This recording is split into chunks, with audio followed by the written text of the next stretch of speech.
भागवत सुनने वाले सभी श्रोताओं को राधे राधे। पिछले पार्ट में हम सबने सुना कि परीक्षित जी सुखदेव जी से कह रहे हैं कि प्रभु हमें भगवान उन यदुवंश में जो अवतीर्ण हुए भगवान कृष्ण की कथा सुनाओ। तो सुखदेव जी ने परीक्षित से पूछा कि जो उन भगवान के प्रति तुम इतनी श्रद्धा दिखा रहे हो, तो वह उन्होंने तुम्हारे साथ वो कौन सा ऐसा काम किया या कृपा किया जिससे उनके प्रति बहुत श्रद्धा है। तो परीक्षित कहते हैं कि वो भगवान कृष्ण ने हमारे पितामहों को जो कुरुक्षेत्र में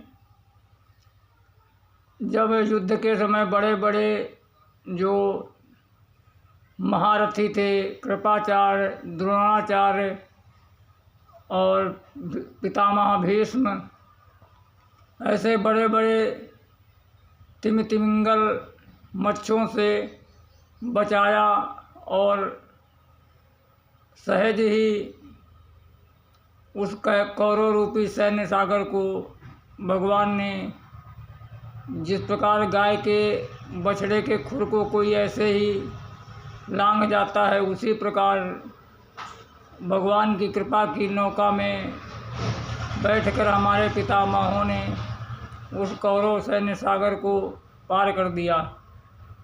क्योंकि उस कौरव सैन्य सागर में पितामह जैसे बड़े बड़े मत्स्य थे। एक मत्स्य होता है तिमी, जो 1 योजन का होता है, और जो तिमी को भी निगल जाए वो होता है तिमिंगल, वो कई योजन का होता है। और जो तिमिंगल को भी निगल जाए वो होता है तिमिंगल। तो परीक्षित जी कह रहे हैं कि पितामह में समरे मरंजय देवाव्रता दे तीर्थे तिमिंगलई दुरत्ययं कौरवसैन्यसागरं कृत्वा तरन् वत्सपदं यदत्प्लवा। उन बड़े बड़े महारथियों को के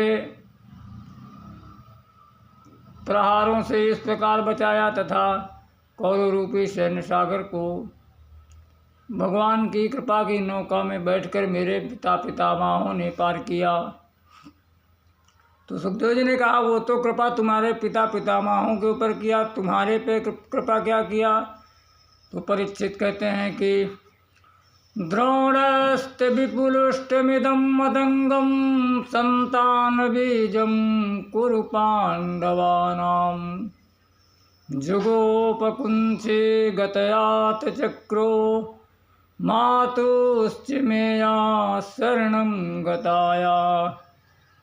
परीक्षित कहते हैं कि महाराज, जो अश्वत्थामा के ब्रह्मास्त्र थे, ये जो मेरा शरीर आपके सामने जीवित है, ये कौरव और पांडवों का आखिरी वंश था, आखिरी वंशधर था। और इस शरीर को भी मेरे प्रभु ने, जब मेरी माता उत्तरा प्रभु के पास उनकी शरण में गई, तो उन्होंने मेरी माता के गर्भ में आकर मेरी रक्षा की। गतयात चक्रो, हाथ में चक्र लेकर। तो इस प्रकार प्रभु की मेरे ऊपर भी असीम अनुकंपा रही है।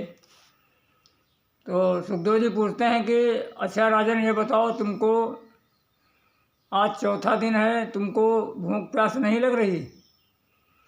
तो परीक्षित कहते हैं कि प्रभु, नए साति दुस्सहा छुन्मा त्यक्तोदमपि बाधते प्रभु मुझे भूख तो क्या प्यास भी नहीं लग रही, क्योंकि पिबतं त्वन्मुखाम्बोजम् अच्युतम हरि कथामृतम, क्योंकि मैं आपके मुख से भगवान अच्युत की कथा का अमृत पान कर रहा हूँ, इसके लिए मुझे भूख प्यास सब खत्म हो गई है।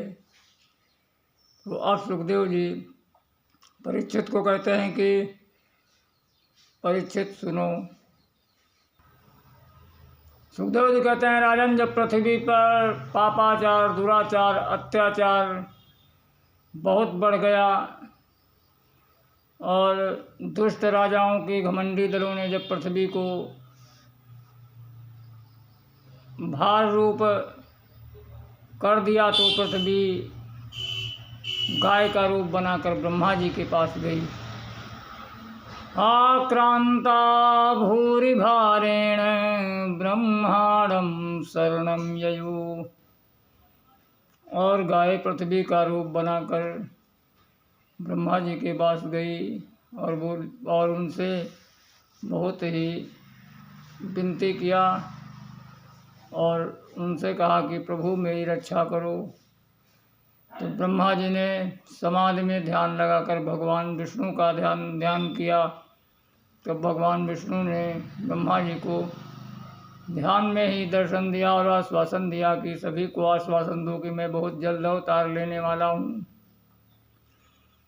तब यही बात ब्रह्मा जी ने भी सभी देवताओं और पृथ्वी को आश्वासन देते हुए कहा कि सुनो सुनो, मेरी भगवान से बात हो गई है और वो कह रहे हैं कि वसुदेव गृहे साक्षात् भगवान पुरुषा परा जनिष्यते तत्प्रियार्थम संभवन्तु सुरस्त्रिया। ब्रह्मा जी ने कहा कि भगवान ने कहा है कि मैं बहुत जल्दी ही वसुदेव के घर में अवतार लेने वाला हूँ और मैं अकेला नहीं आऊँगा। मेरी जो प्रिया जी हैं, श्री जी हैं, वो भी बरसाने में वृषभान दुलारी के रूप में जन्म लेंगी और तुम सब लोग अपनी देवियों के साथ मथुरा और ब्रज में तथा गोकुल में सब जगह जन्म लो। ऐसा ब्रह्मा जी ने देवताओं को आदेश दिया। तो अब तो सभी देवता ब्रजमंडल में जन्म लेने लगे अपनी देवियों के साथ। अब इधर मथुरा में महाराज उग्रसेन राज करते थे तथा उनका जो पुत्र था उसका नाम कंस था। कंस बहुत ही क्रूर था, क्योंकि जो कंस था वो कस हिंसायाम धातु से बना हुआ शब्द है, इसके लिए वो बहुत ही कंस क्रूर था। और उसने एक दिन क्या किया कि पिताजी से कहा कि बूढ़े हो गए और कुर्सी नहीं छोड़ना चाहते हो और अब कुर्सी पे मैं बैठूंगा और तुम जेल खाने में चलो। और ऐसा कहकर अपने पिता को जेल खाने में डाल दिया और खुद राजगद्दी पर बैठ गया मथुरा की। तो इस प्रकार जब कंस ने अपने पिता को जेल में डाल दिया तो जो जनता थी उसकी हवा बिगड़ने लगी। वो सोचने लगी कि ये जो अपने पिता का नहीं हुआ वो किसका होगा। तो ऐसा देखकर कंस को शंका हुई। उसने सोचा कहीं जनता विद्रोह ना कर दे, इसके लिए उसने अपने जो उनके कंस के जो चाचा थे देवक, उसकी पुत्री थी देवकी, उसका विवाह उसने बहुत धूमधाम से अपने यहाँ से किया और खूब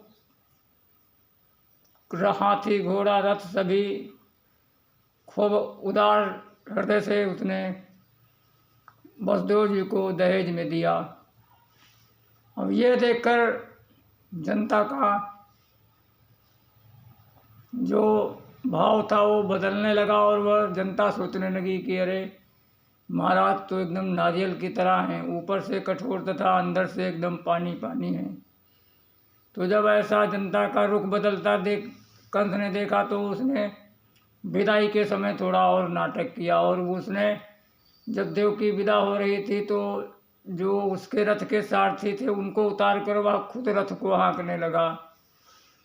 अब ये सभी बात देवता देख रहे थे आकाश से। उन्होंने कहा कि दुष्ट देखो कितना जनता को बहलाने के लिए कितनी चाल चल रहा है, इसकी पोल अभी मैं खोल देता हूँ। और देवताओं ने तुरंत आकाशवाणी कर दिया और आकाशवाणी में कहा, अस्यास्त्वामष्टमो गर्भो हंतायाम वहसे बुध। आकाशवाणी देवताओं ने कर दिया और कहा, अरे अबुध कंस, तू जिस देवकी को बहुत प्यार से छोड़ने जा रहा है, इसी का 8वां लाल और तेरा बनेगा काल। यह सुनकर कंस की आंख हो गई लाल और भगनी हम तुम्हारब्धा खड़ग पाणी कचिग्रहात। और वो अपनी बहन को मारने के लिए तुरंत ही केस पकड़कर उसको खींच लिया और हाथ में तलवार लेकर जो ही मारने को चला त्यों ही जनता ने देख लिया और बोला कि ये तो अभी कितने प्यार से उसको लिए जा रहा था और अभी 1 मिनट में ही बदल गया। दुष्ट व्यक्ति का जो भाव होता है वो जैसे पानी पे लकीर खींचो उस प्रकार उसका प्यार होता है, और जो सज्जन पुरुष का प्यार होता है वो पत्थर की लकीर होता है। तो इस प्रकार जनता समझ गई और तब तुरंत वसुदेव जी ने सोचा कि अब ये मेरी पत्नी है, इसलिए मेरा कर्तव्य है कि इसको बचाना चाहिए। क्योंकि पति शब्द का अर्थ है पाति रक्षत इति पति, जो सब प्रकार से अपनी पत्नी की रक्षा करे उसे पति कहते हैं। और वसुदेव जी ने तुरंत ही कंस को साम दाम भेद से उसको समझाना चाहा और कहा कि महाराज, मृत्युर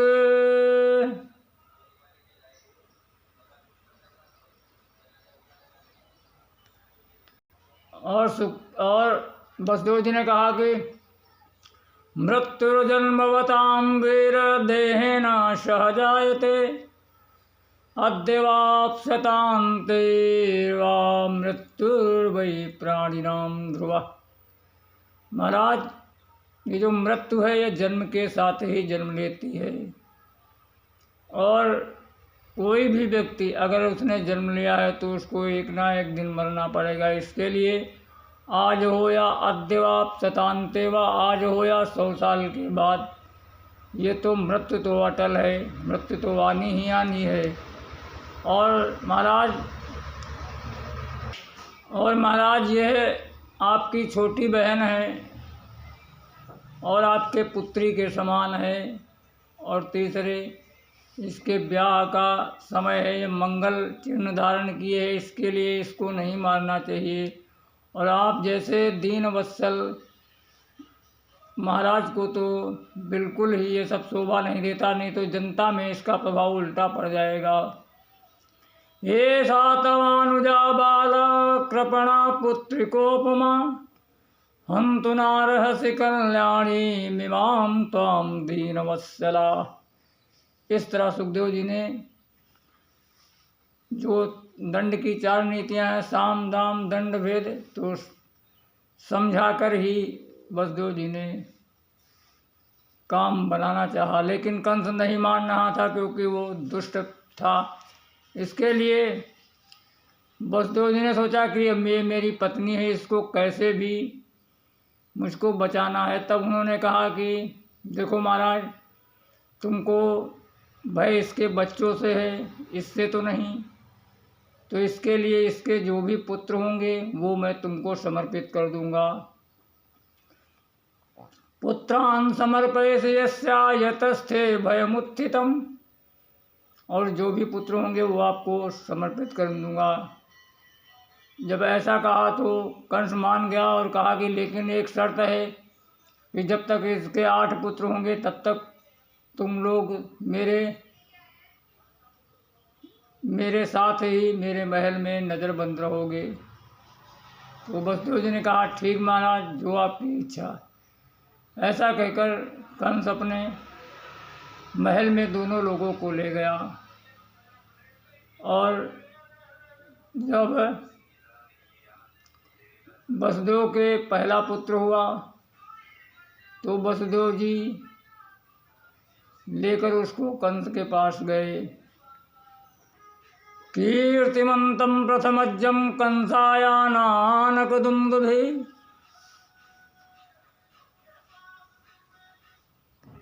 अर्पयामास कृच्छ्रेण सोनृतादितिविह्वला।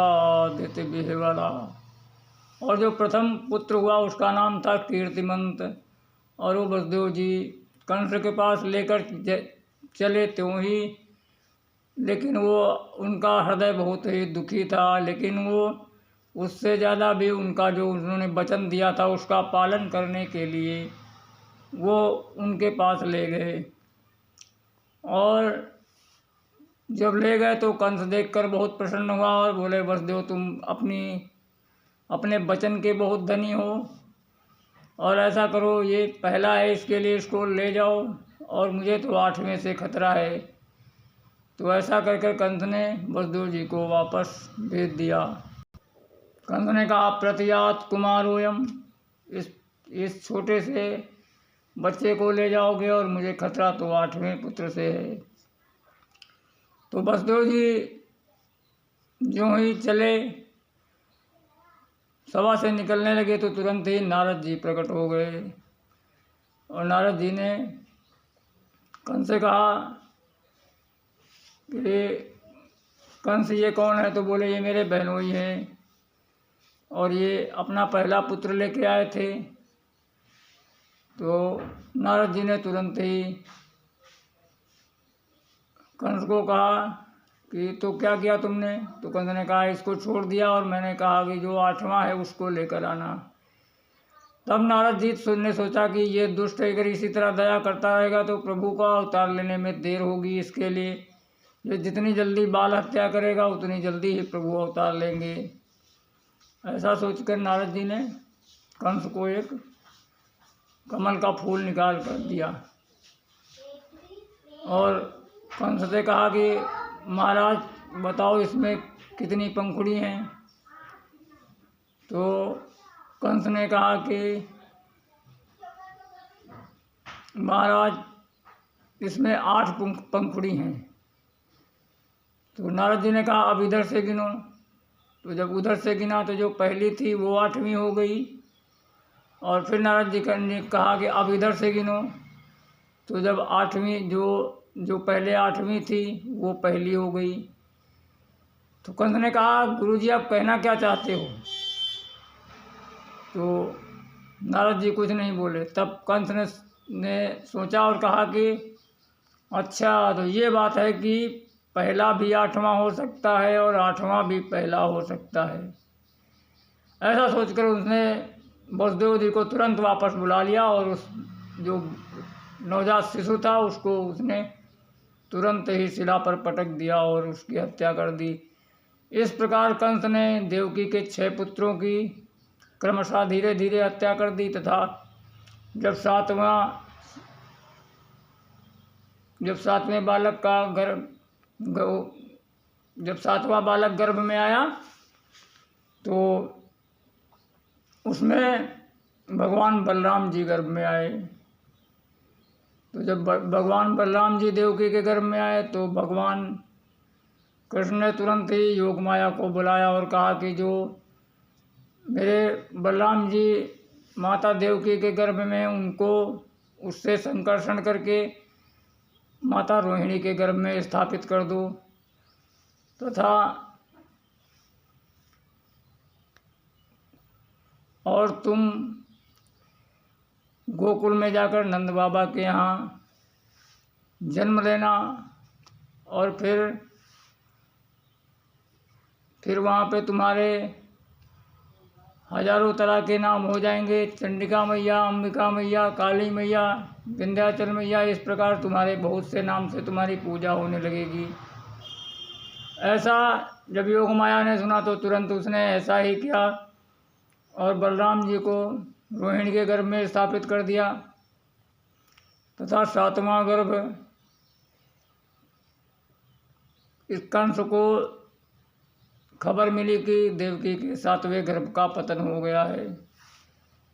अब जो 8वां गर्भ था उसमें भगवान स्वयं ही माता देवकी के गर्भ में आए, और जब भगवान देवकी के गर्भ में आए तो सभी जो देवता थे वो भी गर्भ में भगवान की स्तुति करने आ गए, और सभी देवता कहने लगे, सत्यव्रतं सत्यपरमं त्रिसत्यं सत्यस्य योनिं निहतं च सत्ये सत्यस्य सत्यमृत सत्यनेत्रं सत्यात्मकं त्वां शरणं प्रपन्ना। देवताओं ने भगवान को सत्य सत्य कहकर ही भगवान का संबोधन किया, क्योंकि देवताओं को भगवान ने अभी वचन दिया था कि मैं बहुत जल्दी ही पृथ्वी का भार उतारूंगा और दुष्टों का नाश करूंगा। तो लेकिन यहाँ पे देवता इसके लिए सत्य सत्य कह रहे हैं कि प्रभु जितने भी दुष्ट देवता हैं वो सब आपके ही मामा और फूफा बनकर पैदा हुए हैं, इसके लिए आप रिश्तेदार समझकर किसी को छोड़ना नहीं। इसके लिए देवता भगवान को सत्य कह रहे हैं कि भगवान सत्य ही आपका स्वरूप है और सत्य ही आपका पाने का रास्ता है।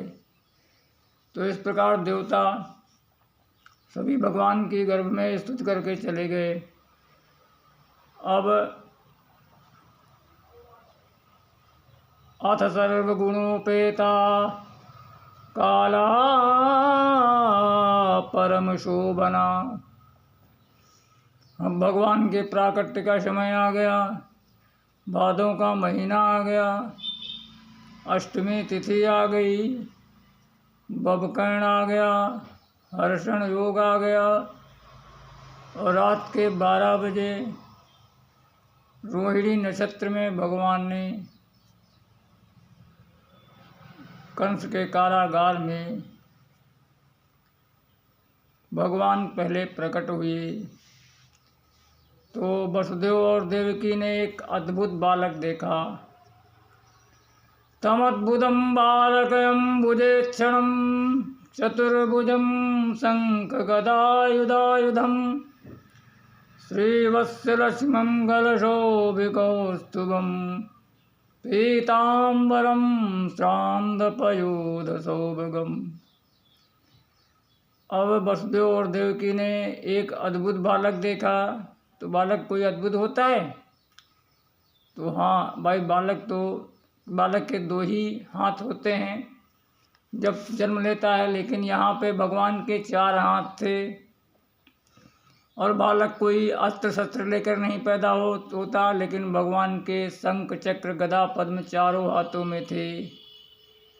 और बालक कोई कपड़े लत्ते पहन के नहीं पैदा होता, लेकिन भगवान का जो श्यामल शरीर पर पीताम्बर फहरा रहा था वो एकदम जैसे घनश्याम जो बादल होते हैं उनके बीच में बिजली जब चमकती है, तो उसी प्रकार भगवान के श्यामल शरीर पर पीताम्बर फहरा रहा था।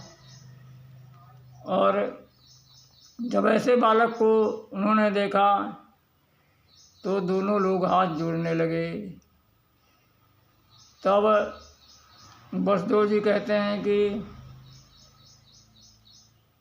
प्रभु विदितोषि भवान साक्षात पुरुषा प्रकृते परा। प्रभु मैं आपको जान गया, आप साक्षात प्रकृति से परे वो परम पुरुष हैं, और आपको पाने का केवल अनुभव आनंद स्वरूप, आपको केवल अनुभव के द्वारा, क्योंकि आपका स्वरूप आनंद स्वरूप है, और आप सभी जीवों और सभी जीवों के बुद्धि को देने वाले और साक्षी भी हैं। तो इस प्रकार वसुदेव जी ने प्रभु की स्तुति की। तो अब माता देवकी भी स्तुति करती हैं और कहती हैं प्रभु मैं भी कुछ कहूँ। बोले प्रभु कहो।